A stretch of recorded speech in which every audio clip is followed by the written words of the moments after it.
So we will start with a very quick revision of what we have seen in the last lecture. तो पूरा का पूरा कल का जो है हमको एक बार वापस रिवाइज करना है, but very quickly. So yesterday we have started with conductors and insulators. Yesterday we have started with conductors and insulators, and today we have already started. इसका मतलब आप सबका ध्यान यहाँ पे होना चाहिए. अभी भी बड़बड़ चल रही है, बंद करो, ध्यान दो यहाँ पे. तो कंडक्टर्स एंड इंसुलेटर्स हमने कल देखा था. Just to give you rough idea, conductors are substances और materials which allow electricity to pass through them. और ऐसा इसके लिए होता है क्योंकि कंडक्टर्स जो मटेरियल है उसमें जो एलिमेंट्स होते हैं उसकी वैलेंसी होती है 1, 2 या 3. जब वैलेंसी 1, 2 और 3 हो, मतलब लास्ट शेल में 1 या 2 या 3 इलेक्ट्रॉन्स हो, तो they are loosely bound to the nucleus. और क्योंकि वो लूजली बाउंड है तो they can become free very easily. And since they can become free very easily, there are free electrons which can move through the material, and that is why conductors can conduct electricity. Insulator में valency होता है 5, 6 और 7. Now because you have 5 or 6 or 7 electrons in the last shell, they are tightly bound to the nucleus. तो tightly bound होने की वजह से energy required to free the electron is very high, जो नॉर्मल रूम टेम्परेचर पे हो नहीं पाता. That is why you don't have free electron and that is why insulators do not conduct electricity.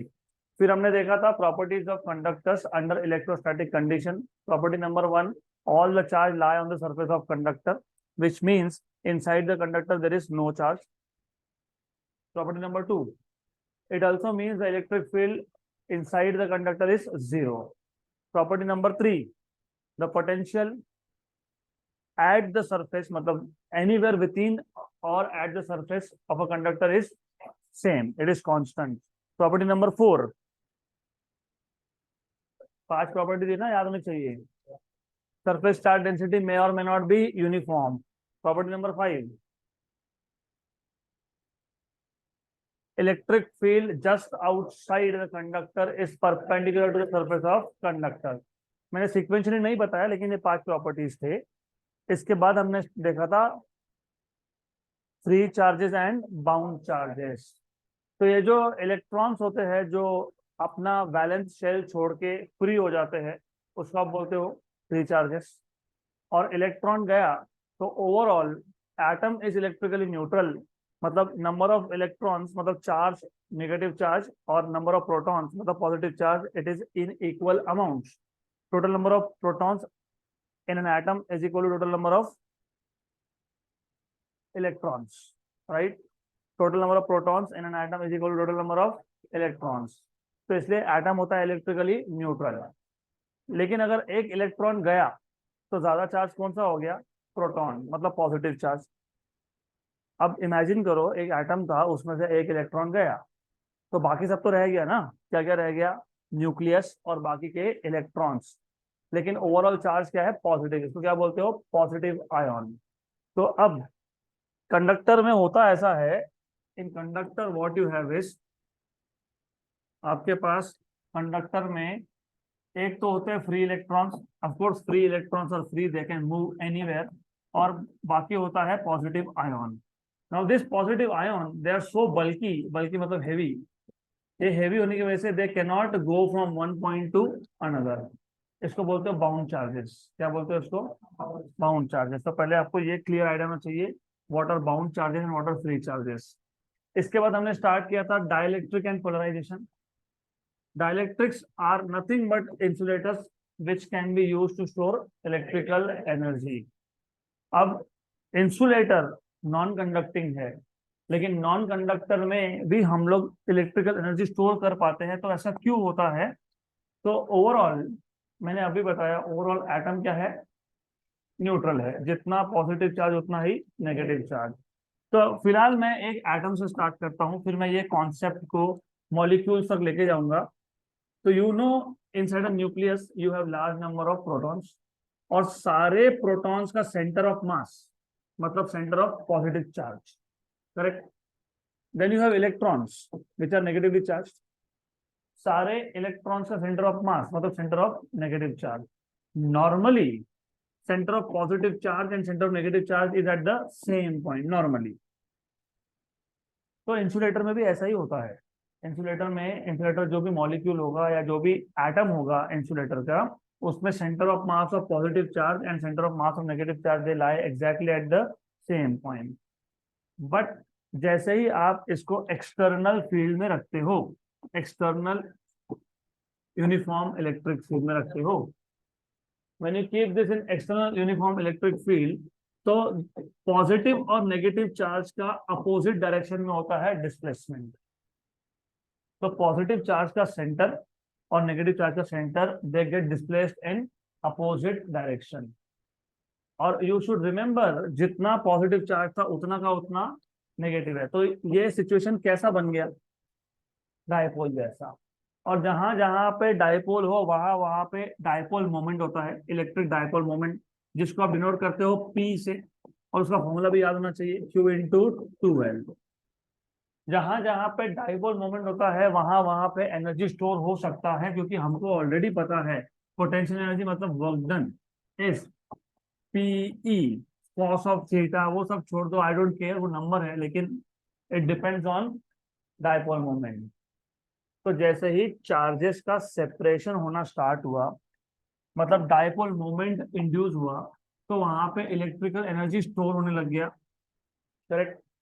तो फिर इंसुलेटर भी क्या करते हैं, इलेक्ट्रिकल एनर्जी को स्टोर करते हैं। तो डाइलेक्ट्रिक्स और insulators which are capable of storing electrical energy.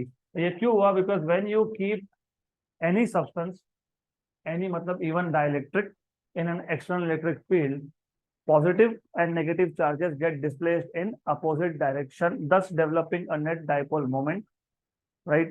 और ये जो प्रोसेस है सेपरेशन का, इसको क्या बोलते हो, polarisation. The process of separation of positive and negative charges is known as polarisation.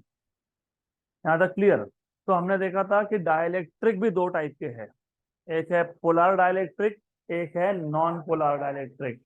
Polar dielectric में in polar molecule, polar polar negative अलग पॉजिटिव अलग, तो centre of negative charge and centre of positive charge ये coincide होंगे कि नहीं होंगे, नहीं होंगे। So a molecule in which the centre of positive charge and centre of negative charge do not coincide is known as polar molecule, and the substance which is formed from polar molecule is known as polar dielectric. तो अगर मैं polar molecule को मुझे symbolically represent करना है, तो हम एक इलिप्सॉइड ड्रॉ करते हैं, उसके एक साइड पे नेगेटिव चार्ज दिखाते हैं, दूसरे साइड पे पॉजिटिव चार्ज दिखाते हैं। Example many, HCl, H2O, right, बहुत सारे हैं एग्जाम्पल्स, हम दो ही बोलेंगे, NH3 भी है ऑफ कोर्स। गुड। तो you should remember this, a molecule in which center of positive charge and negative charge do not coincide is known as polar molecule, and a substance which is made up of polar molecules is known as polar dielectric. A polar molecule is like a tiny dipole और उसका dipole moment होता है 10⁻⁻30 coulomb metre.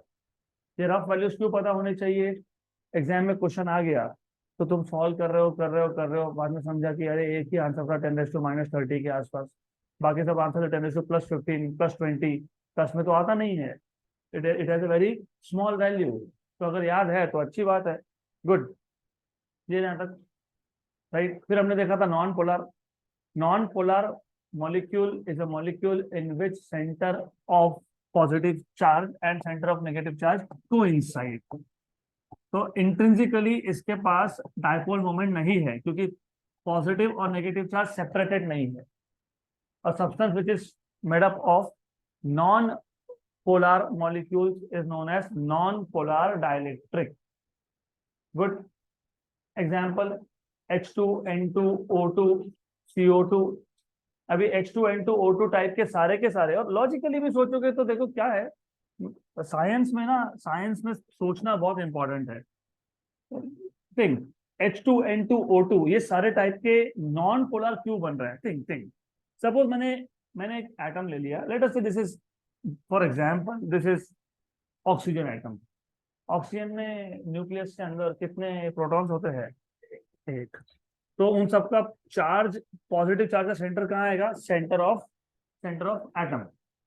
कितने electrons थे, ए, उसका centre कहाँ आएगा, right. तो ये एक एटम का centre of positive and negative charge है। ऐसा ही दूसरा भी है, राइट, O2। आपको याद है अगर आपके पास दो सेम मास के ऑब्जेक्ट हो तो सेंटर ऑफ मास कहाँ होता है? Centre of the line joining the very good, तो यहाँ पे आएगा right at the centre somewhere over here. तो यहाँ पे भी तो वही होगा, यहाँ पे पॉजिटिव चार्ज का सेंटर, यहाँ पे पॉजिटिव चार्ज का सेंटर, तो दोनों एटम्स का सेंटर पॉजिटिव इज हियर, दोनों एटम्स का नेगेटिव चार्ज का सेंटर भी इज हियर। तो H2N2O2 ये सारे के सारे जो डायटोमिक मॉलिक्यूल्स है they are normally non polar. लेकिन इसको छोड़ के ट्राइएटॉमिक जैसे कार्बन डाइऑक्साइड ये भी क्या होता है? Non polar. क्यों? क्योंकि उसका जो ज्योमेट्री है वो लीनियर है। तो normally linear molecules they are normally, हाँ मैं ये नहीं बोल रहा हूँ कि हमेशा, नहीं तो बोलोगे HCl कैसे बन गया फिर। नॉर्मली लीनियर मॉलिक्यूल्स क्या होते हैं? Non polar normally. अब द आइडिया हियर इज, अगर मैं सब्सटेंस बनाता हूं यूजिंग नॉन पोलर और पोलर, दोनों ही कंपेयर कर लेंगे, नॉन पोलर और पोलर कंपेयर कर लेंगे। तो जब हम एक सब्सटेंस बनाएंगे यूजिंग नॉन पोलर और पोलर, तो हमारा एक्सपेक्टेशन क्या था कि अगर नॉन पोलर है, if you have a non polar dielectric, तो हमको ऑलरेडी पता है कि जब मॉलिक्यूल के पास ही डाइपोल मोमेंट नहीं है क्या? है क्या इसमें नॉन पोलर में? है कि नहीं? नहीं। तो सब्सटेंस के पास होगा क्या? नहीं। तो यहाँ पे जब आप एक सब्सटेंस बनाते हो made up of non polar molecules, तो इट इज एक्सपेक्टेड कि सब्सटेंस के पास नेट डाइपोल मोमेंट नहीं होना चाहिए, वो ठीक है, गुड। लेकिन जब इसको आप एक एक्सटर्नल इलेक्ट्रिक फील्ड में रखोगे, तो as soon as you keep this in external electric field, तो एक्सटर्नल इलेक्ट्रिक फील्ड में रख दिया इसको, और आपको पता है कि इलेक्ट्रिक फील्ड का डायरेक्शन होता है फ्रॉम पॉजिटिव टू नेगेटिव, तो ये आ गया ई एक्सटर्नल। तो इस सब्सटेंस के अंदर जो भी पॉजिटिव चार्जेस के सेंटर थे they start shifting towards the right side, मतलब they start moving in the direction of electric field. तो ये जो पॉजिटिव चार्ज के सेंटर थे ये शिफ्ट हो गए और नेगेटिव भी शिफ्ट हो गया, गुड। तो देन यू हैव डिस्प्लेसमेंट, मतलब क्या हो रहा है? पोलराइजेशन। क्या हो रहा है? पोलराइजेशन। और एक चीज याद रखना, पोलराइजेशन आप और एक बार सीखोगे ऑप्टिक्स में, वे ऑप्टिक्स में, वो पोलराइजेशन और ये पोलराइजेशन दोनों का कोई रिलेशन नहीं है। That is polarisation of light, this is polarisation of a substance, good. तो ऐसा होगा, इसका मतलब व्हाट इज हैपनिंग इज, एक side right side is becoming positive and the left side is becoming negative. Clear यहां तक? तो अब इसके पास नेट डाइपोल मोमेंट है क्या? यस, है ना, चार्जेस सेपरेट हो गए ना। डाइपोल मोमेंट किसके पास होता है? इलेक्ट्रिक डाइपोल के पास। इलेक्ट्रिक डाइपोल में क्या होता है? पॉजिटिव और नेगेटिव चार्जेस सेपरेट होता है इन इक्वल अमाउंट्स। तो यहाँ पे जितना पॉजिटिव चार्ज है उतना ही यहाँ पे नेगेटिव चार्ज है। अब जब हम लोग पोलर डाइलेक्ट्रिक बनाएंगे तो हमारा एक्सपेक्टेशन था, क्योंकि पोलर मॉलिक्यूल में हर एक मॉलिक्यूल के पास डाइपोल मोमेंट है, each of this is a tiny dipole, इसलिए मैंने पहले ही वर्ड यूज किया था टाइनी डाइपोल। तो हर एक मॉलिक्यूल के पास डाइपोल मोमेंट है। तो हमारा एक्सपेक्टेशन ये था कि सब्सटेंस के पास भी क्या होना चाहिए? डाइपोल मोमेंट होना चाहिए, लेकिन नहीं होता है। और वो नहीं होने का रीजन सिर्फ इतना था कि जो टाइनी डाइपोल्स थे दे आर रैंडमली ओरिएंटेड, मतलब उनका डायरेक्शन जो है हर एक का अलग अलग है। Each of this is pointing in some different direction. For example, negative positive negative positive negative positive negative positive negative positive negative and positive. और आपको पता है dipole moment is vector quantity which is directed from negative to positive. Vector मतलब you can represent all of this by arrowheads. और आपको ये भी पता है फ्रॉम 11th स्टैंडर्ड बेसिक्स, क्या पता है basics? When you have number of vectors oriented randomly, what is the resultant? 0।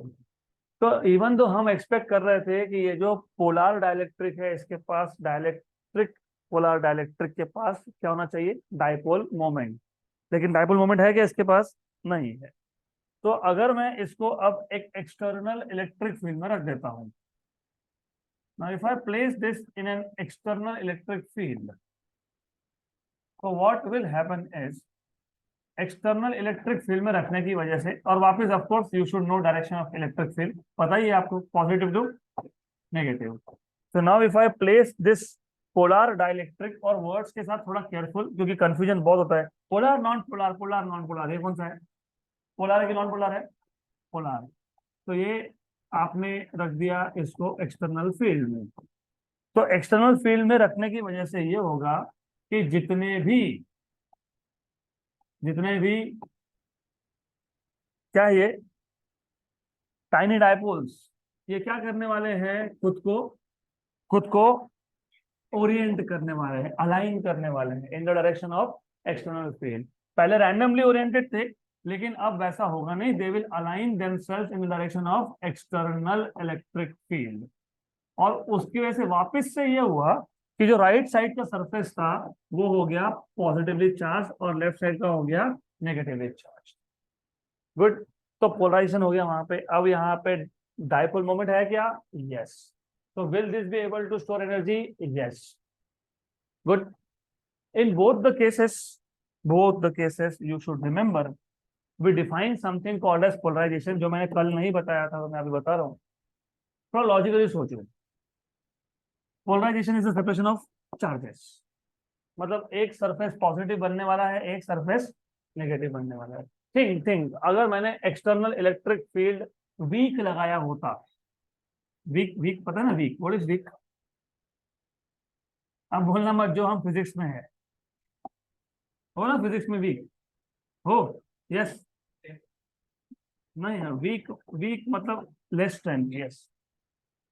तो अगर हमने एक्सटर्नल इलेक्ट्रिक फील्ड वीक लगाया होता, मतलब कम स्ट्रेंथ में लगाया होता, अगर हमने एक्सटर्नल इलेक्ट्रिक फील्ड कम स्ट्रेंथ का लगाया होता, तो ये सारे के सारे डायपोल खुद को ओरिएंट नहीं कर पाते, कुछ होते कुछ नहीं होते, बराबर।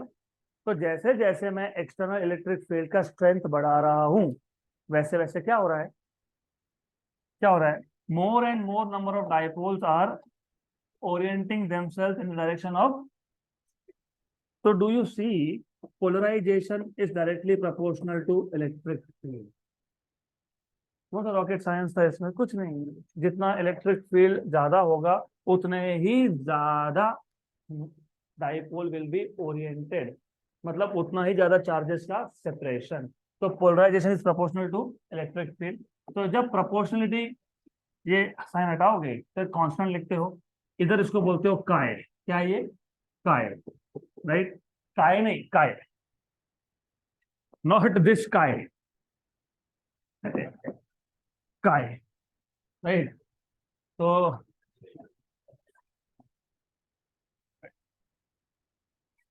तो ये जो काय है इसको बोलते हैं इलेक्ट्रिक ससेप्टिबिलिटी, क्या बोलते हैं इसको, इलेक्ट्रिक ससेप्टिबिलिटी। ऐसा और एक बार आप मैग्नेटिज्म में देखोगे, उसको बोलते हैं मैग्नेटिक ससेप्टिबिलिटी, वो भी आएगा वहां पे।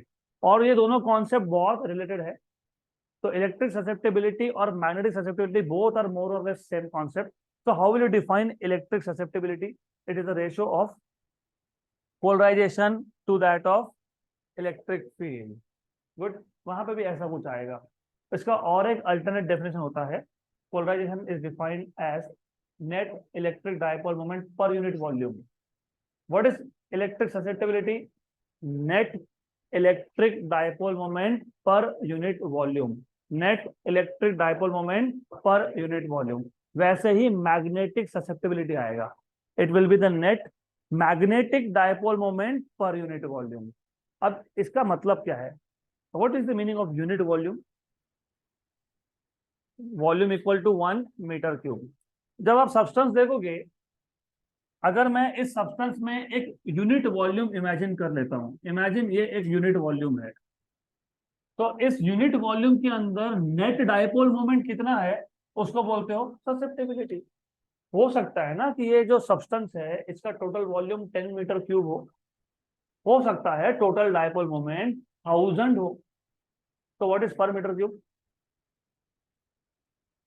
मैंने बोला टोटल वॉल्यूम कितना 10, टोटल डायपोल मोमेंट कितना 1000, तो what is dipole moment per unit volume 100।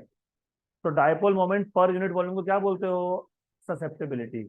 अगर electric dipole moment per unit volume होगा तो इलेक्ट्रिक ससेप्टेबिलिटी, अगर magnetic dipole moment per unit volume होगा तो मैग्नेटिक ससेप्टेबिलिटी। तो ये जो काय है उसके दो डेफिनेशन है।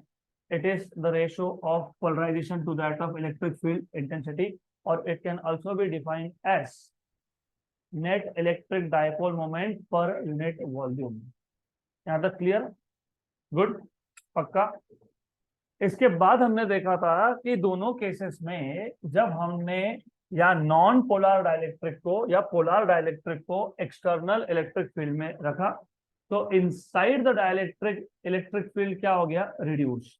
तो अगला टॉपिक था reduction in the electric field inside a dielectric. अब ऐसा क्यों हुआ? क्योंकि external field left to right है, उसकी वजह से क्या हुआ? राइट साइड के फेस पे कौन सा चार्ज आ गए? पॉजिटिव। और लेफ्ट साइड पे कौन से आ गए? नेगेटिव। और इलेक्ट्रिक फील्ड का डायरेक्शन क्या होता है? Positive to negative. एक एक्सटर्नल फील्ड था और एक इंटरनल फील्ड जनरेट हो गया from from right to left. External is from left to right and this is from right to left. तो ई इंटरनल। तो इनसाइड द मटेरियल अगर आप देखोगे, if you look inside the material, net electric field will be external field minus internal. Very simple. एक vector point कर रहा है आई cap direction में, दूसरा पॉइंट कर रहा है माइनस आई कैप डायरेक्शन में।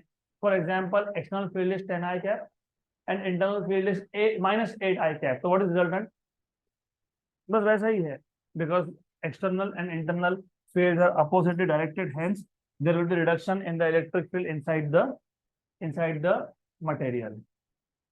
अब इसके बाद हम स्टार्ट करेंगे आज का टॉपिक। कल मैंने आपको कैपेसिटर का एक रफ आइडिया दिया था, but now today our task is number 1 to define again what is capacitor, to understand और of course to define unit of capacitance 1 farad। तो हम पहले कैपेसिटर डिफाइन करेंगे, कंस्ट्रक्शन देखेंगे, उसके बाद हम लोग देखेंगे what is SI unit of capacitance 1 farad। 1 farad define कैसे करते हैं वो देखना है।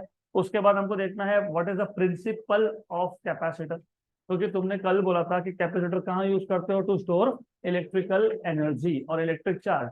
तो exactly how come a capacitor can store electrical energy और इलेक्ट्रिक चार्ज वो देखना है। and then we will go through combination of capacitors. There are two types of combination of capacitor, series and parallel. So we will start with first defining what is capacitor, or we should actually start with first of all to explain the construction of capacitor. तो मैंने कल बताया था capacitor is a system which consists of two conductors, right, having equal and opposite charges separated by insulator or dielectric. Okay, so basic construction ये है, you have one plate positive while the other negative. So capacitor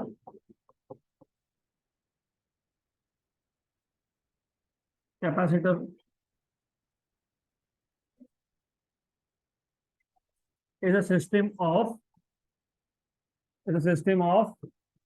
how many conductors? Two conductors having equal and opposite charges,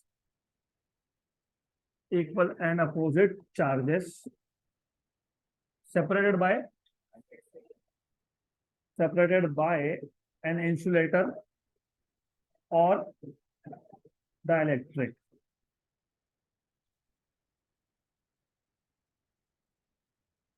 Then we should define what is capacitance.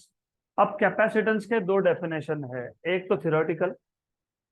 For example capacitance is the ability of a capacitor to store electric charge और electric energy, right. ये theoretical definition है, ये आपको बताता है कि capacitor करता क्या है। इलेक्ट्रिक चार्ज को स्टोर करता है और इलेक्ट्रिक एनर्जी को स्टोर करता है। मतलब इन अ वे आपके मोबाइल फोन का बैटरी कैपेसिटर है, क्योंकि वो वही करता है। चार्जिंग करते, नाम में ये चार्जिंग करना मतलब क्या करना, चार्ज को स्टोर करना।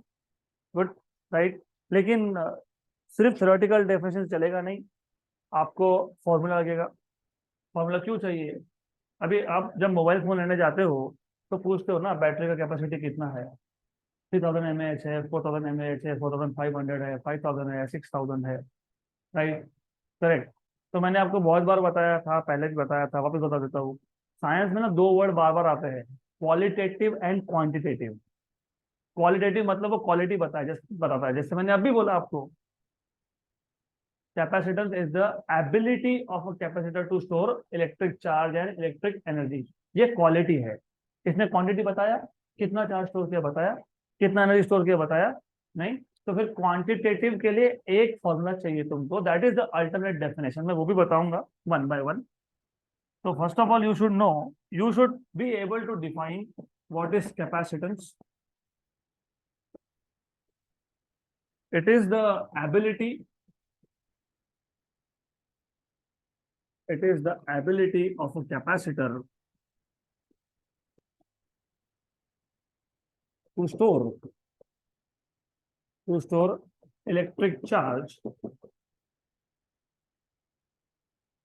और and एक ही बात है, and electric energy.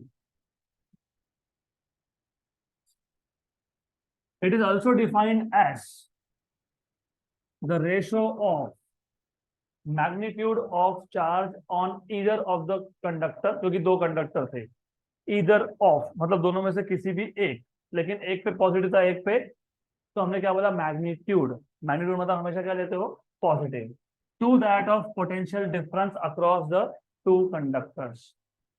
so it is the ratio of, so capacitance is defined as, capacitance is defined as the ratio of, is defined as the ratio of magnitude of charge on either of the conductors, on either of the conductors to that of potential difference between them. अब जिनको potential difference अभी तक भी नहीं समझ में आ रहा, potential difference is potential difference of potential, simple बात है। पोटेंशियल का फॉर्मूला क्या था, 1/4πε0 क्यूब आया। देखो ऐसा है, दो प्लेट्स है, एक पॉजिटिव है एक नेगेटिव है, और आपने आपने ही बोला 1/4πε0 क्यूब आया, मतलब पॉजिटिव प्लेट का पोटेंशियल पॉजिटिव होगा और नेगेटिव प्लेट का पोटेंशियल नेगेटिव होगा, तो दोनों के पोटेंशियल का डिफरेंस, पोटेंशियल डिफरेंस, राइट। तो ऐसा पोटेंशियल डिफरेंस ऐसे कोई बहुत रॉकेट साइंस नहीं है ये। Potential difference is a difference in potential between the to plates of capacitor, extremely simple. और मैं क्यों बोल रहा हूँ, क्योंकि आगे आगे अभी आपको समझेगा कि why it is so important to understand what is potential difference, समझ में आ जाएगा थोड़ी देर में।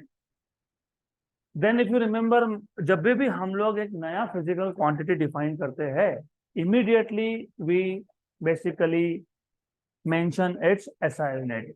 तो SI unit of capacitance is farad. SI unit of capacitance is farad. farad। अब जब जब तुमने नया यूनिट डिफाइन किया, तब तब आपको उसको एग्जैक्टली 1 फैराड मतलब कितना ये बताना पड़ेगा ना। अगर आपको याद होगा, हमने 1 मीटर डिफाइन किया था 11 में, याद है? How do you define 1 metre? What is 1 metre? I don't want to hear 100 centimetre. It is a distance traveled by light in 1/3 into 10⁸ seconds। हमने 1 सेकेंड भी डिफाइन किया है। 1 second is not the tick of a second, मतलब जो second hand होता है ना घड़ी में, उसका एक टिक मतलब 1 सेकेंड, वो नहीं पूछ रहा हूँ।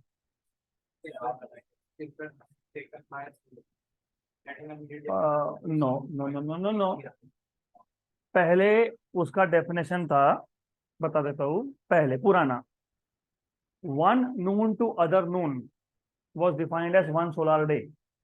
1 मीन सोलर डे। अब बोलोगे नून कैसे समझा फिर? नून मतलब 12 12 PM। वो बाद में बोला हमने उसको 12 PM। नून पहले था, सन इज एग्जैक्टली ओवरहेड, तो हर दिन sun will be overhead at the same time. ऐसा होना चाहिए, ऐसा होता नहीं है। वो क्यों नहीं होता बाद में देखेंगे। लेकिन इनिशियली जब घड़ी वड़ी थी नहीं हमारे पास, तो हम लोग बोलते थे जब सन एग्जैक्टली ओवरहेड है तो नून है। अगले मतलब वापस से आएगा, तो एक नून से दो नून के बीच का जो टाइम था उसको बोला 1 solar day, 1 mean solar day. उसके 24 पार्ट्स कर दिए, ईच पार्ट को बोल दिया 1 आवर। उसके 60 पार्ट्स कर दिए, हर एक को बोला 1 मिनट। उसके 60 पार्ट्स कर दिए, हर एक को बोला 1 सेकेंड। तो this is how you defined what is 1 second. तो 1 second turns out to be 1/86,400 of a mean solar day. ऐसा आता है नंबर। सोलार डे, सोलार क्योंकि हम लोग सन के पोजीशन से डे को डिफाइन करते हैं, लूनार नहीं। लूनार होगा जब आप मून के पोजीशन को देख के टाइम डिफाइन करोगे। अब प्रॉब्लम क्या था यहाँ पे? प्रॉब्लम ये था कि सन का जो रोटेशन, सॉरी अर्थ का जो रोटेशन है, it is slowing down. It is slowing down. मतलब अगर आज 12 बजे सन एग्जैक्टली ओवरहेड है, तो कल 1 बजे भी आएगा। कल मतलब 15-20 हज़ार साल के बाद। तो एस्ट्रोनॉमी में this is small scale time, 15 हज़ार साल कुछ भी नहीं होता है वहां पे। तो ये it is because it is slowing down. और ऐसा यूनिट डिफाइन करने का एक कंडीशन था। कंडीशन ये था कि पहली बात, जो भी यूनिट तुम डिफाइन कर रहे हो, ये लोकेशन टू लोकेशन चेंज नहीं होना चाहिए, और ये हमेशा कांस्टेंट रहना चाहिए। राइट? तो ये हमेशा कहाँ कांस्टेंट रह रहा है क्या? कांस्टेंट नहीं, 1 सेकेंड इज नॉट कांस्टेंट। फिर एक सीसीएम नाम का एटम है, उसके कुछ नंबर ऑफ वाइब्रेशंस पे से हम डिफाइन करते हैं 1 second. The time taken by CCM atom to perform some 9 billion vibrations is known as 1 second. तो 1 सेकेंड में कुछ 9 बिलियन टाइम्स वाइब्रेट होता है। स्मॉल नंबर 9 बिलियन ना, 9 के आगे 9 जीरो, ऐसा कुछ है, वेरी स्मॉल नंबर। तो एनीवेज, द पॉइंट इज कि फिर 1 फैरेड मतलब कितना? The intention was to tell you to connect कि कोई भी यूनिट डिफाइन कैसे करते हो। तो द थिंग इज कि ये कैसे आप डिफाइन करेंगे। देखो, डिफाइन करने के लिए हवा में तीर नहीं चलाना पड़ता। राइट? कुछ तो थोड़ा बेसिक आइडिया लोगे ना। तो बेसिक आइडिया क्या है कि दोनों प्लेट्स में चार्ज है, और दोनों प्लेट्स में चार्ज है, तो दोनों प्लेट्स में क्या है? Potential difference. अब ऐसा बोलते हैं कि अगर हमने 1 कूलम से चार्ज इंक्रीज कर दिया, तो पोटेंशियल डिफरेंस बढ़ेगा ना। राइट? तो अगर हमने 1 कूलम का एक्स्ट्रा चार्ज दिया और पोटेंशियल डिफरेंस 1 वोल्ट से बढ़ गया, मतलब पहले 10 वोल्ट था तो अभी कितना हो गया? 11। Then the capacity of a capacitor is said to be 1 farad. तो 1 फैरेड डिफाइन कैसे करोगे? देखो लिखा है उसमें, क्या लिखा है? पढ़ो पढ़ो पढ़ो। क्या क्या लिखा है? थोड़ा जोर से,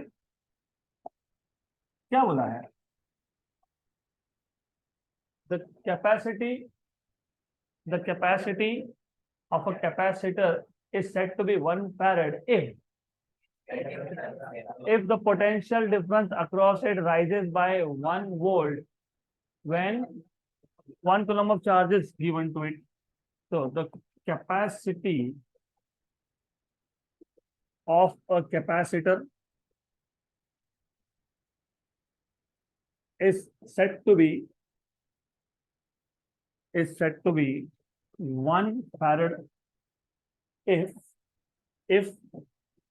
the potential difference across it, मतलब across its two plates, rises by 1 volt when 1 coulomb of charge is given to it.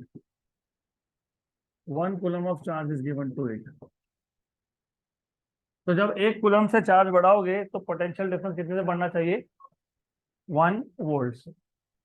अब फैरड ये बहुत बड़ा यूनिट है। फॉर एग्जाम्पल, मुझे इस बोर्ड पे 2 पॉइंट का डिस्टेंस फाइंड करना है तो मैं लाइट ईयर नहीं यूज कर सकता, मैं किलोमीटर भी नहीं यूज कर सकता, मैं मीटर भी नहीं यूज कर सकता। आई विल यूज इधर सेंटीमीटर और मिलीमीटर। तो सिमिलरली जो हम डे टू डे लाइफ में कैपेसिटर यूज करते हैं, इंक्लूडिंग इंडस्ट्रियल कैपेसिटर्स ऑल्सो, उसके लिए फैराड ये बहुत बड़ा यूनिट है। तो वी डिफाइन स्मॉलर यूनिट्स, 10⁻³ इसको बोलते हैं मिली फैराड, राइट। 10⁻⁶ इसको बोलते हैं micro farad, 10⁻⁹ nano farad, and 10⁻12 pico farad. सबसे ज्यादा यूज होता है माइक्रो, क्योंकि डे टू डे लाइफ में जो अप्लायंसेस यूज करते हो उसमें माइक्रो फैराड कैपेसिटी ज्यादा रिक्वायर्ड होता है, दैट इज वाई। यहाँ तक क्लियर? गुड। तो अब तक तुमने ये समझा कि कैपेसिटर क्या करता है, इलेक्ट्रिक एनर्जी या फिर इलेक्ट्रिक चार्ज को स्टोर करता है। Now the question is exactly how does it store electric energy, और on what principle does it work, और ये जरूरी क्यों है। लुक, मोबाइल फोन लेने गए तो वेरिएंट्स है तुम्हारे पास। You can have a mobile phone of 3000 mAh, you can have 4000, 5000, 6000, 7000, right. तो मतलब हमको अगर डेफिनेटली अभी मॉडर्न डे में हमको तो यही चाहिए ना, ज्यादा से ज्यादा कैपेसिटी हो, ज्यादा से ज्यादा एनर्जी स्टोर हो। तो पहले तो बेसिक्स से स्टार्ट करना पड़ेगा कि एग्जैक्टली कैपेसिटर का प्रिंसिपल क्या है। फिर देखना पड़ेगा कि वो एनर्जी स्टोर करता कैसे है। फिर देखना पड़ेगा कि अगर मुझे उसमें ज्यादा एनर्जी स्टोर करना है तो what changes should I bring. तो एक एक करके, तो we will start with basics. Basic idea is principle of capacitor. बहुत ही सिंपल है, एकदम सिंपल है। सिर्फ दो चीजें पता होनी चाहिए। कैपेसिटर में दो प्लेट्स होते हैं, नंबर वन, और उसका कैपेसिटेंस का फॉर्मूला पता होना चाहिए, C = Q/V। बस दो चीजें पता होनी चाहिए। अब सपोज मुझे एक कैपेसिटर का कैपेसिटी बढ़ाना है, मतलब I want to increase the amount of electrical energy it can store. तो what we will do is, मैंने जब बोला ना capacitor consist of 2 conductors, none of you have asked me why 2 conductors, एक क्यों नहीं? क्या एक कंडक्टर पे चार्ज नहीं स्टोर होता? नहीं हो सकता, नहीं हो सकता, नहीं होता। तो फिर वायर में चार्ज कैसे घूम रहा है फिर? तो प्रॉब्लम क्या है पहले वो समझ लो। एक सिंगल कंडक्टर में भी तुम इलेक्ट्रिकल एनर्जी या चार्ज स्टोर कर सकते हो, लेकिन कम कर सकते हो। ऐसा क्यों? लुक, सपोज मेरे पास एक प्लेट है P1, this plate is P1। Suppose मैंने इस पे पॉजिटिव चार्ज डिपॉजिट कर दिया, I have given it some positive charge, some amount of positive charge, let us say +Q। Good. इसका पोटेंशियल है V1, क्योंकि जहां जहां चार्ज होगा उसका क्या क्या होता है, पोटेंशियल। इसका पोटेंशियल है। अगर इसका पोटेंशियल है लेट अस से V1, इस पे चार्ज है Q, तो इसका खुद का ही कैपेसिटी है Q/V1, है ना, राइट। अभी I will just follow the notation of your notes. तो जो आपके टेक्स्ट बुक या नोट्स के नोटेशन है मैं वही फॉलो करूंगा। हाँ, इसको C1 ही बोला है, ओके। इसको V1 बोलना चाहिए था, ठीक है, V बोल दो, डजंट मैटर। क्लियर है यहाँ तक? तो सिंगल प्लेट, सिंगल कंडक्टर भी इलेक्ट्रिकल एनर्जी स्टोर कर सकता है। अब बोलोगे ऐसा कैसा कर लिया, तो फिर आपको पोटेंशियल एनर्जी का डेरिवेशन याद होना चाहिए। जब तुम पहला चार्ज लाते हो, नो वर्क इज डन, क्योंकि अपोज करने के लिए कुछ था ही नहीं। लेकिन जब तुम चार्जिंग कर रहे हो ना, तो तुम एक चार्ज नहीं लाते, पहला आया नो वर्क डन, फिर दूसरा आया work is done against the field of first. Work is energy which can neither be created, तो कहाँ गया, स्टोर्ड। फिर आया और चार्जेस आते गए आते गए आते गए, तो वर्क डन होता गया, वर्क डन होता गया, तो एनर्जी स्टोर होते गया और पोटेंशियल बढ़ते गया, क्योंकि पोटेंशियल चार्ज पे डिपेंड करता है। जितना ज्यादा चार्ज लाओगे उतना ज्यादा पोटेंशियल। तो सिंगल कंडक्टर भी एनर्जी स्टोर करता है। फिर दो क्यों चाहिए? लुक, जैसे ही मैंने प्लेट P2 इसके नजदीक लाया, now you keep a plate P2 near to P1, ये फ्री चार्जेस और बाउंड चार्जेस मैंने क्यों बताए थे, उसका रीजन था, और ये पोलराइजेशन क्यों बताया, उसका भी रीजन था। एक कंडक्टर है, कंडक्टर में फ्री चार्जेस होते हैं ना। कौन होते हैं फ्री चार्जेस? कौन होते हैं? इलेक्ट्रॉन। तो यहाँ पे नेगेटिव चार्ज इंड्यूस हो जाएगा। इंड्यूस होना मतलब अट्रैक्ट होना। तो इस कंडक्टर में जो नेगेटिव चार्ज था वो अंदर की तरफ आ गया। क्यों आया? क्योंकि यहाँ पे कौन था? पॉजिटिव। तो पॉजिटिव किसको अट्रैक्ट करेगा? बराबर। तो नेगेटिव इधर आया, लेकिन ओवरऑल तो मटेरियल न्यूट्रल होता है, जितना पॉजिटिव चार्ज उतना नेगेटिव। नेगेटिव यहाँ आ गया तो पॉजिटिव कहाँ गया? बाहर की तरफ। यहाँ पे क्या आ गया? पॉजिटिव। करेक्ट। बराबर। यहाँ तक क्लियर? पॉजिटिव चार्ज ने पोटेंशियल बढ़ाया, इस नेगेटिव चार्ज ने पोटेंशियल कम कर दिया। राइट। फिर बाहर जो पॉजिटिव चार्ज है इसने पोटेंशियल वापस से बढ़ा दिया। बढ़ाया ना? क्योंकि पॉजिटिव चार्ज का पॉजिटिव पोटेंशियल, नेगेटिव चार्ज का नेगेटिव पोटेंशियल। पॉजिटिव चार्ज ने पोटेंशियल इंक्रीज किया था, नेगेटिव चार्ज ने डिक्रीज कर दिया। और जो बाहर की तरफ पॉजिटिव चार्ज है उसने वापस इंक्रीज कर दिया। लेकिन नेगेटिव चार्ज ज्यादा पास में है और पॉजिटिव चार्ज दूर है, तो ज्यादा इफेक्टिव कौन होगा? नेगेटिव। तो negative potential is more effective compare to positive. पर हम लोग करते क्या है? हम लोग ऐसा करते हैं, आपको पता है ऐसा करने को क्या बोलते हैं? Earthing, grounding. बराबर। तो ग्राउंडिंग करना मतलब पता है कि क्या होता है? ये पूरा का पूरा चार्ज ड्रेन कर लेना, यहां से निकाल लेना। तो हमने पॉजिटिव चार्ज जो बाहर की साइड था वो निकाल लिया। तो सेकेंड प्लेट का पोटेंशियल इफेक्टिवली नेगेटिव है कि पॉजिटिव है? नेगेटिव है। इसको बोल दूंगा वी डैश। ये कितना था? वी। तो सेकेंड प्लेट ने ओवरऑल नेट पोटेंशियल कितना बना दिया? V minus V dash. बराबर। Do you see capacitance is inversely proportional to potential difference? अगर पोटेंशियल डिफरेंस कम होगा तो कैपेसिटी क्या होगा? तो बढ़ गया ना कैपेसिटी, फिर बढ़ गया। तो सेकेंड प्लेट लाने से कैपेसिटी बढ़ गया। तो दैट इज द थिंग कि दो प्लेट लगाने की वजह से now you can store more electrical energy compare to one single plate. तो that is the basic principle of capacitor. मैं वापस रिपीट करता हूँ। और ये जो ग्राउंडिंग करते हो, अर्थिंग करते हो, इट इज वेरी इंपॉर्टेंट। घर में भी नहीं करोगे तो बाकी अभी मैं कुछ बोलना नहीं चाहता। नहीं करोगे तो फिर I don't know will we be able to see each other again. Earthing नहीं होगा तो फिर गए। तो that is why it is always advise that you do earthing. Earthing का मतलब क्या होता है पता है? चार्जेस को ग्राउंड में डालना। ये जो बारिश के दिन में आप बोलते हो ना बिजली गिरा, व्हाट इज दैट? बिजली गिरना। इलेक्ट्रॉन का beam, it is finding ground. वो बिजली गिरना और आपके घर का लाइटर कोई भी डिफरेंस नहीं है, it's the same thing. Lighter में जब बटन दबाते हो तो स्पार्क होता है, वो लो वोल्टेज स्पार्क है, ये हाई वोल्टेज स्पार्क है, इट्स द सेम थिंग। तो जो क्लाउड में इलेक्ट्रॉन्स है they are trying to find ground. Good. so coming back to the concept of capacitor, principle of capacitor, तो we started with only one plate। तो हमारे पास एक plate था। so let us consider a plate P1 with charge Q1 plus Q, with charge plus Q। let V be its potential, therefore capacitance is given by C1 equal to Q by V। यहाँ तक clear? अब हमने क्या किया? अब हमने एक दूसरा प्लेट लाया इसके पास में। तो now we are going to bring another plate near to this. इससे क्या होगा?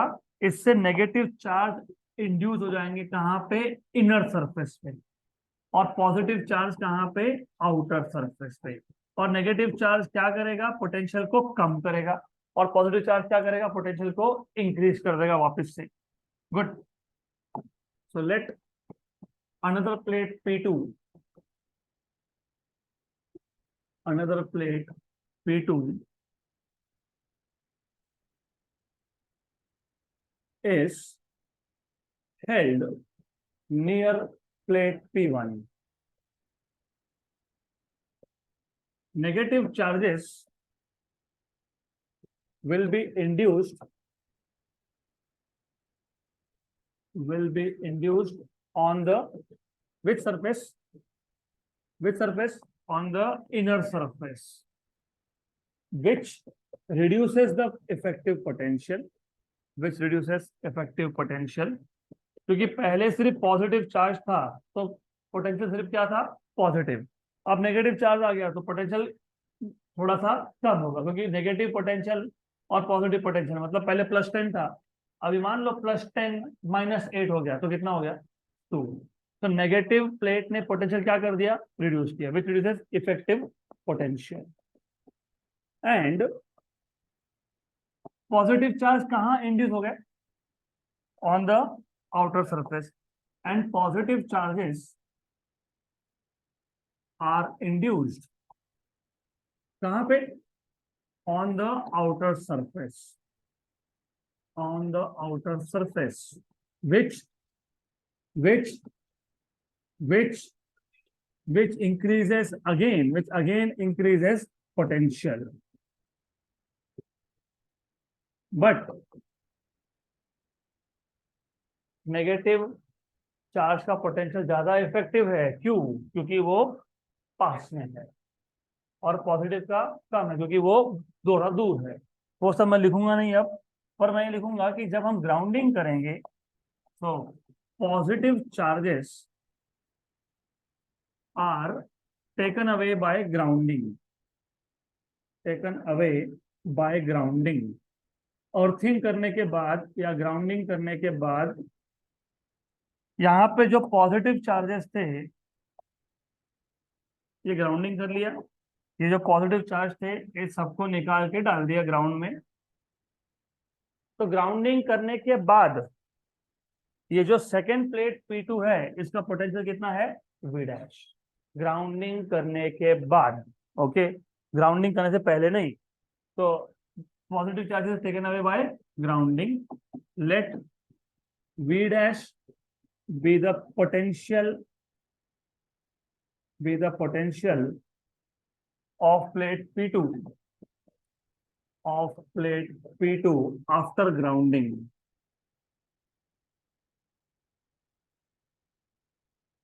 Therefore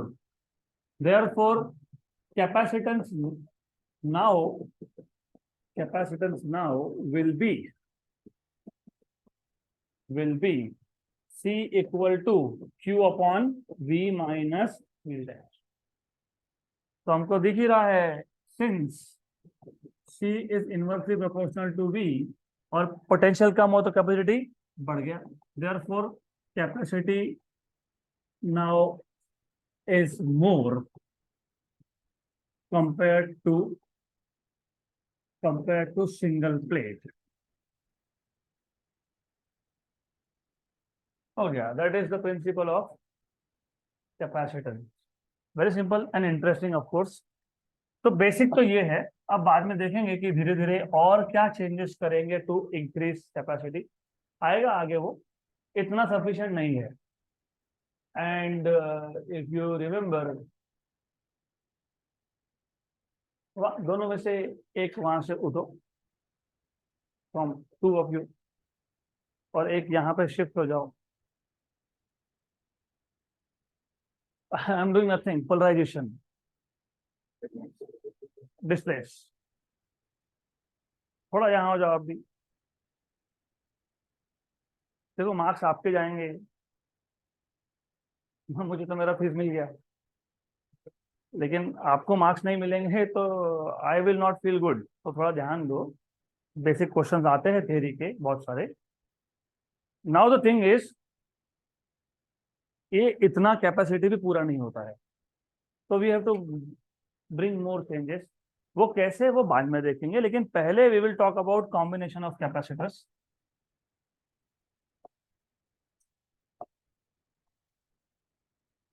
कॉम्बिनेशन ऑफ कैपेसिटर्स क्यों चाहिए, पहले तो ये पता होना चाहिए। Why do you need to have combination of capacitors and what is the solution to it? देखो कॉम्बिनेशन मतलब क्या होता है ना, किसी किसी सर्किट में हमको स्पेसिफिक वैल्यू ऑफ कैपेसिटर चाहिए। कैपेसिटर से एक स्पेसिफिक वैल्यू चाहिए, जैसे 10 फैरेड, 20 फैरेड, 100 फैरेड। तो हम लोग क्या करते हैं, हम लोग बहुत सारे कैपेसिटर लगा देते हैं। अब जब बहुत सारे कैपेसिटर लगाओगे तो अलग अलग तरीके से कंबाइन करते हैं। तो दो टाइप की कॉम्बिनेशन है, एक है सीरीज, एक है पैरेलल।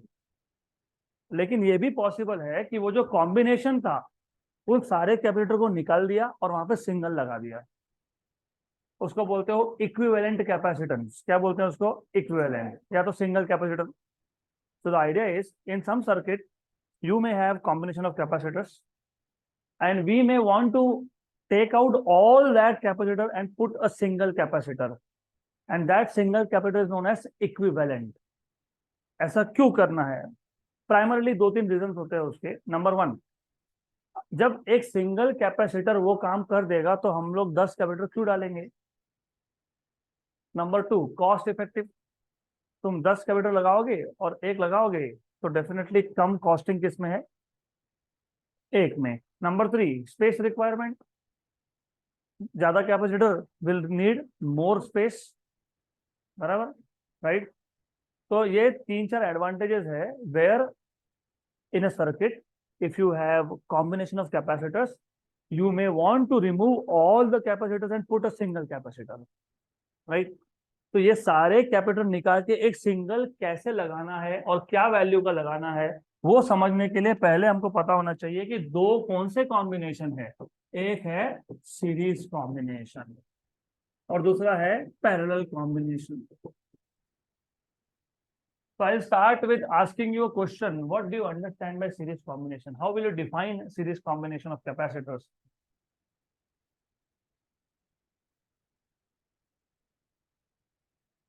नोट्स और बुक में जो लिखा होता है ना वैसा का वैसा कभी याद रखने की कोशिश करना नहीं, एग्जाम में भूल जाओगे। हमने रेजिस्टेंस का भी सीरीज कॉम्बिनेशन देखा था।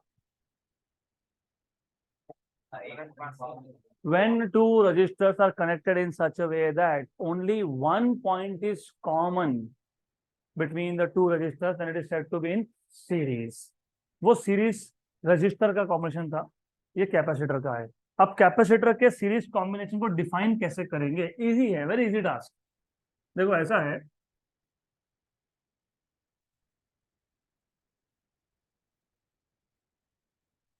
पहले समझ लो कि डिफाइन कैसे करोगे। बोल, ऑफ कोर्स बोल सकते हो, when two capacitors are connected in such a way that only one point is common between the two is known as series combination. ऐसा भी बोल सकते हो, ऑफ कोर्स करेक्ट। और एक तरीका भी है, देखो when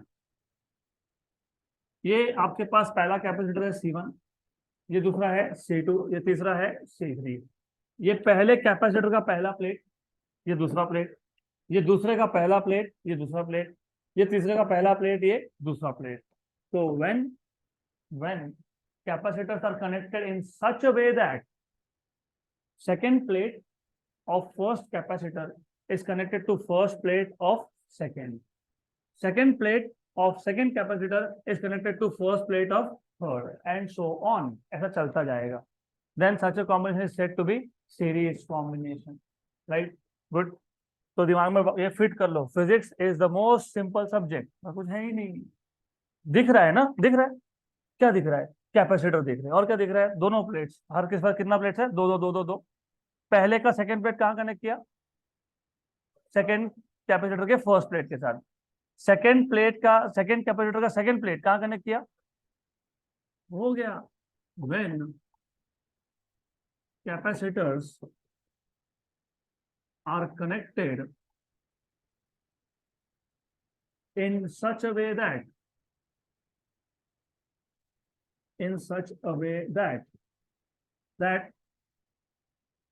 that second plate of first capacitor is connected to first plate of second capacitor and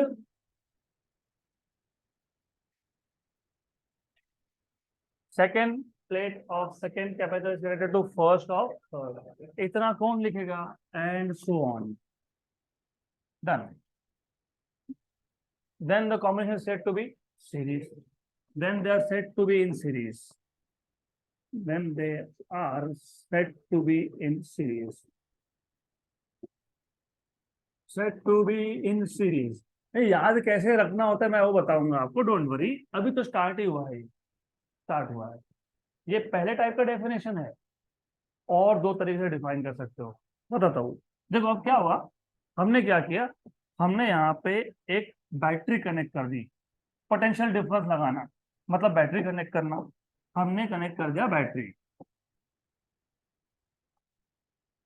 और बैटरी के पास पता है क्या होता है? Voltage, potential difference. और मैंने आपको 11 में बताया था, अगर आपके पास एक सर्किट में सीरीज कॉम्बिनेशन हो, चाहे रेजिस्टेंस का हो चाहे किसी और का हो, सीरीज हो, इसका जो पोटेंशियल, बाय द वे ये पोटेंशियल डिफरेंस मतलब इलेक्ट्रोमोटिव फोर्स, ईएमएफ मतलब एनर्जी। तो बताओ what is EMF, what is potential difference? EMF, energy required. Very good.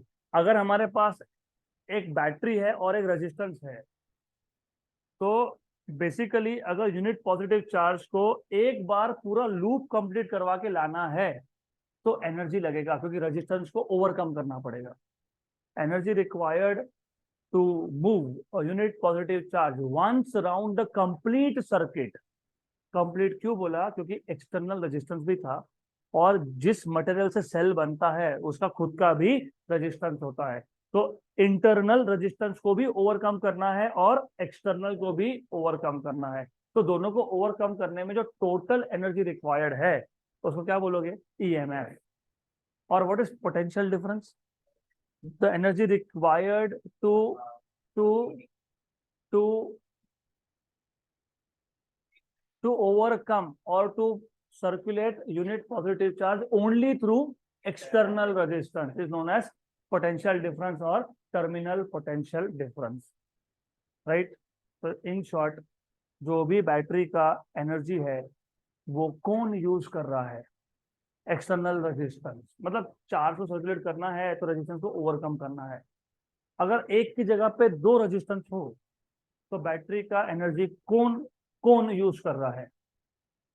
दोनों रेजिस्टेंस मिलके। तो आप लिखते हो V equal to V1 plus V2, right? अगर तीन हो तो बराबर। इसका मतलब जब सीरीज में लगाते हो तो जो टोटल पोटेंशियल होता है वो होता है sum of potential difference across first capacitor, across second capacitor, across third capacitor. तो ऐसा भी बोल सकते हो, in a series combination the potential difference is equal to, लिखा हुआ है, लिखा है, is equal to sum of potential differences across all the capacitor. Very good, right? तो ऐसा भी तुम सीरीज कॉम्बिनेशन डिफाइन कर सकते हो। तो in series combination you can say that in series combination the potential difference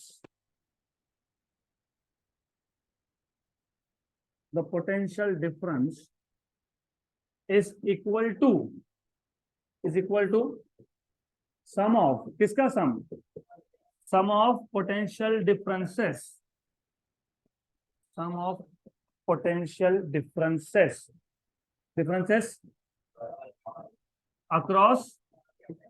across all the capacitors। इसका मतलब यहां से तुम एक इक्वेशन भी लिख सकते हो। You can say total potential V equal to V1 plus V2 plus V3, where V1 is potential drop across first capacitor, V2 is potential drop across second, and V3 is potential drop across third. और एक तरीका है, देखो ऐसा है, ये positive, ये conductor का प्लेट, कंडक्टिंग प्लेट है ना, पॉजिटिव बाहर की तरफ किसको अट्रैक्ट करेगा, नेगेटिव अंदर की तरफ पॉजिटिव कर देगा, और ये सामने क्या लाएगा, नेगेटिव। अच्छा थोड़ा सा डायग्राम छोटा हो गया, रुको थोड़ा सा इसको जूम करके देखते हैं, अच्छे से समझेगा। Okay good. तो see what is going to happen is, ये positive first plate of first capacitor is connected to positive, that positive will attract negative, जितना यहाँ पे नेगेटिव है उतना ही यहाँ पे पॉजिटिव हो जाएगा, जितना यहाँ पॉजिटिव उतना यहाँ पे नेगेटिव हो जाएगा, फिर ये पॉजिटिव, फिर यहाँ पे नेगेटिव, फिर यहाँ पे पॉजिटिव, फिर यहाँ पे negative. What do you notice,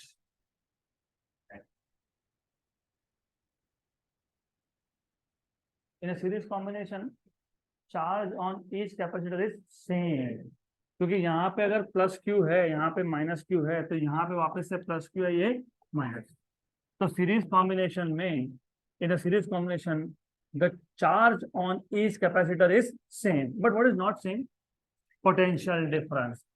तो have you somewhere read, in a series combination current through each resistance is same but potential difference is not same. तो सेम ही तो कॉन्सेप्ट है, फिर जो कॉन्सेप्ट वहां था वो यहाँ है, सिर्फ वहां पे करंट की बात करते हो, यहाँ पे किसकी बात करते हो, चार्ज की। But this is the third way of of defining series combination. तो इन अ सीरीज कॉम्बिनेशन, मैं से क्यों बता रहा हूँ third way second way, exam में भूल गए तो एक हर लिख देना, मार्क्स मिल जाएंगे, जो याद है वो लिख देना। तो in a series combination charges on all the capacitors are same, are equal, better word is are equal, but what is not same, potential difference is different। तो हर एक पे पोटेंशियल ड्रॉप अलग अलग है। क्लियर याद, पक्का।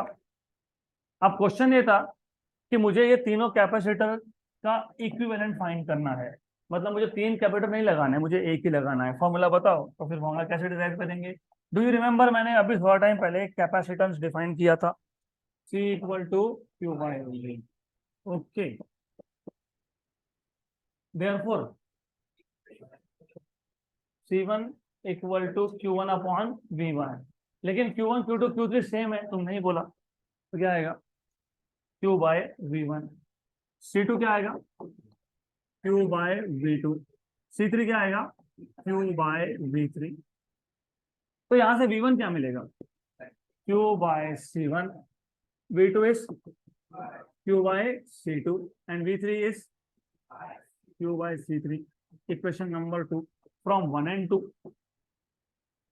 1 and 2, 1 याद है, V equal to V1 plus V2 plus V3, तो V equal to V1 Q by C1 plus Q by C2 plus Q by C3। But अगर मैं वो सारा का सारा तीन के तीन कैपेसिटर निकाल देता और एक सिंगल कैपेसिटर लगाता, तो for example if I have 3 capacitors and now what I will do is, इन तीनों कैपेसिटर को हटा देंगे और इन तीन की जगह पे एक ही कैपेसिटर लगाएंगे। क्या करेंगे, कितने लगाएंगे, एक। How many, 1। आपको याद है इसको नाम दिया था हमने, इक्विवेलेंट। क्या बोला था इसको, इक्विवेलेंट। तो ये क्या आ गया, C इक्विवेलेंट। लेकिन ये सीरीज में थे, तो सीरीज का जो इक्विवेलेंट होता है उसको डिनोट करते हो CS से, बराबर, not computer science, this is capacitors in series, CS, बराबर, पक्का। तो ये जो फॉर्मूला तुमने लिखा C equal to Q by V, C equal to Q by V, तो जब सबको हटा के सिंगल लगाया उसके लिए क्या फॉर्मूला बनेगा? C equal to Q by V. तो what is V? Q by CS. Very good. Therefore, V equal to Q by CS. Equation number 4. Equation number 3. See, CS. CS. So from equation number 3 and 4. Equation number 3 का left hand side क्या था? V. तो क्या लिखूंगा? Q by CS. ये क्या था? Q by C1 plus Q by C2 plus Q by C2. Q common निकालो, कैंसिल कर दो, तो क्या आएगा? 1 upon CS equal to 1 upon C1 plus 1 upon C2 plus 1 upon C, बन गया फॉर्मूला। और अगर हमारे पास n कैपेसिटर्स होते तो लिखते हम लोग 1 by CS equal to 1 by C1 plus 1 by C2 plus plus plus plus plus 1 by. अब ऐसा भी तो हो सकता है कि हमारे पास सारे कैपेसिटर का वैल्यू सेम ही है, तो n लगा दिए लेकिन सबका सेम है। If C1 equal to C2 equal to C3 equal to CS, sorry CN not CS, CN equal to C, तो therefore 1 by CS equal to 1 by C plus 1 by C plus 1 by C, कितने times? क्योंकि n थे इसलिए n times. What is 1 by C plus 1 by C 3 times? 4 times? 4 by 3. N times? So 1 by CS equal to, so CS equal to C by N. बराबर। Formula of capacitor in series looks like resistance is in parallel. Right? थोड़ा सा वापस से दिमाग खोलो और चीज को समझ लो। Formula of capacitors in series looks like formula for resistance is in parallel. अब ये इसका मतलब क्या है? अगर आपको याद होगा, सीरीज कॉम्बिनेशन ऑफ रेजिस्टेंस कब करते थे? जब हमको ओवरऑल रेजिस्टेंस बढ़ाना होता था, है ना। मेरे पास 3 ओहम के 4 रेजिस्टेंस है, सीरीज में लगा दिए, क्या आया? 12, 3 प्लस 3 प्लस 3 प्लस 3। तो जब इफेक्टिव रेजिस्टेंस बढ़ाना है तो सीरीज कॉम्बिनेशन लगाते थे, और अगर वही 4 पैरेलल में लगाते तो भूल गए 1/3 1/3 1/3 1/3 4/3 और उसका उल्टा 3/4। हर एक रेजिस्टेंस की वैल्यू कितनी थी? 3। सीरीज में लगाया तो कितना बन गया? 12, और पैरेलल में लगाया तो कितना बन गया? 3/4, मतलब 0.75। तो जब तुम सीरीज में रेजिस्टेंस लगाते हो तो इफेक्टिव रेजिस्टेंस इंक्रीजेस, और पैरेलल में लेकिन formula of capacitance in series looks like resistance is in parallel. तो जब मैं सीरीज में कैपेसिटर लगा रहा हूं तो मैं इफेक्टिव कैपेसिटी को बढ़ा रहा हूं कि कम कर रहा हूं? बराबर। तो जब इफेक्टिव कैपेसिटी कम करना हो तो कौन सा कॉम्बिनेशन लगाओगे? You have your answer. तो सिर्फ फॉर्मूला डिराइव करने तक नहीं रुकना होता, you have to start thinking, क्योंकि हर बार तुमको नहीं बोलेंगे ना कि हमने 4 लगा दिए और बताओ क्या है। ऐसा पूछेंगे, we have a circuit in which the capacitances are, let us say 2 2 2 and 2, बराबर। we want to reduce the effective capacity, how to connect this capacitor in series or in parallel? it is, हमारे पास 4 capacitance थे, हमको circuit का effective capacity कम करना है, तो put them in series. Clear है? Good. अब ये तो हो गया सीरीज का। अब मैं पैरेलल का सिर्फ इंट्रोडक्शन दूंगा, second combination is parallel combination. जितना शांति से सुनोगे उतना जल्दी रुकेंगे। मुझे पता है आपका time, and I will not basically stretch, तो डोंट वरी, टाइम पे छोड़ूंगा, डोंट वरी। सिर्फ पैरेलल क्या है, थोड़ा कनेक्ट करने के लिए आसान होगा। सीरीज कॉम्बिनेशन कैसे डिफाइन किया था? या तो बोलोगे only one terminal in common, या बोलोगे second plate of first capacitor is connected to first plate of second capacitor, so on so forth. या फिर बोलोगे in a combination in which the potential difference is sum of potential difference across all the capacitors. या फिर बोलोगे it is a combination in which the charge on each capacitor is same but potential difference is different. वैसे ही parallel के लिए करते क्या है, parallel combination के लिए हम लोग सबसे पहले कैपेसिटर के दो प्लेट है। पिछले केस में दो कैपेसिटर में एक ही प्लेट कॉमन किया था। यहाँ पे जितने भी आपके पास कैपेसिटर होंगे, 3 होंगे, 4 होंगे, 5 होंगे, जितने भी होंगे, सबका एक एक प्लेट एक कॉमन टर्मिनल को कनेक्ट कर दोगे। सबका एक एक प्लेट एक कॉमन टर्मिनल को गया, उसको बोल देंगे टर्मिनल ए। सबका दूसरा दूसरा प्लेट भी कहां जाएगा, दूसरे कॉमन टर्मिनल को, उसको बोल देंगे बी। इसको बोलते हैं parallel combination. A combination in which one plate of each capacitor is connected to a common point A, while the other plates of each capacitor are connected to common point B. Such a combination is said to be parallel combination. अब इसमें होता क्या है, इसमें ना potential drop is same. ऐसा क्यों? ऐसा इसके लिए क्योंकि तुम अल्टीमेटली बैटरी को कनेक्ट कैसे करने वाले हो वो समझ लो। ए पॉइंट जाएगा पॉजिटिव ऑफ द बैटरी पे और बी जाएगा नेगेटिव। मतलब ऐसा नहीं कि ए पॉजिटिव पे जाएगा, A is connected to one terminal of battery while B is connected to other terminal. और जितना पोटेंशियल डिफरेंस पहले कैपेसिटर के अक्रॉस है, कितना है, जितना बैटरी का पोटेंशियल डिफरेंस है V, सेकंड के अक्रॉस भी कितना है V, इसका कितना है V, इसका कितना है V। In a parallel combination what is same, potential difference. What is not same, charge. तो कंडीशन सिर्फ हो गया उल्टा, बराबर। तो इसका हम लोग वाकई देखेंगे डेरिवेशन करना है।